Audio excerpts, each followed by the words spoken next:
Social মিডিয়াতে মাঝে মাঝে দেখি যে গ্রাম থেকে তার মা সযত্নে কতগুলা ভালোবাসা পাঠাইছে, সেগুলা নিয়ে ছোট্ট করে একটা ভিডিও করে।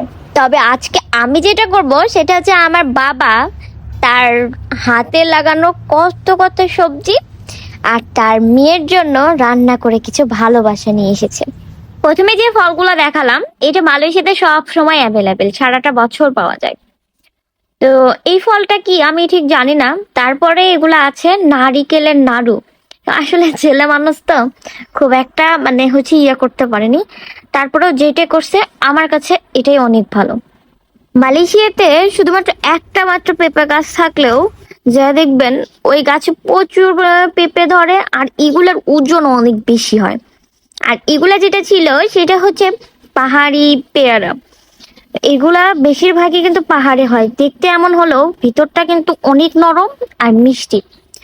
আর এটা ছিল মিষ্টি কুমড়া। আর এখানকার না বেশিরভাগ কচুর পাতা খাওয়া যায় না, শুধুমাত্র ডাঁটা খাওয়া যায়, যার জন্য ডাঁটা নিয়ে আসছিল। আর এটা ছিল ডাঁটা শাক, লাউ শাক। আমার হচ্ছে সব থেকে পছন্দের শাক হচ্ছে লাউ শাক। যে লাউ শাক আমার বাপ মনে রেখে একদম যত্ন করে নিয়ে আসছে দেখুন। আরো তার হাতে চাষ করা অনেক ধরনের সবজি, মাছ আর মাংস নিয়ে আসিল অনেকগুলা, কিন্তু অনেক দূরের রাস্তা থেকে আসছে তো, যার জন্য ফ্রিজ করতে হয়েছে, আপনাদের দেখাইতে পারলাম না। আসলে এখানে কিন্তু সবই পাওয়া যায়, ওই যে বাবার মন বলে কথা, হাজারবার নিষেধ করলেও উনি নিয়ে আসবেই আসবে, এমন অবস্থা। আসলে কি জানেন, এখানে সবই পাওয়া যাক না কেন, তারপরও ওই যে বাবার হাতের এই ভালোবাসাটা, এত যত্ন করে নিয়ে আসা, এই জিনিসটাই বা কে নিয়ে আসে বলেন।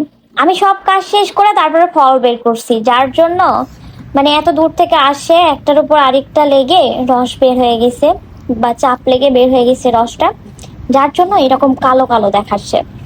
আমার কাছে কি মনে হয় জানেন, কিছু নিয়ে আসুক আর না নিয়ে আসুক, আমার বাবা যদি আমার কাছে একবারও আসে, এইটাই আমার সব থেকে বড় শান্তি।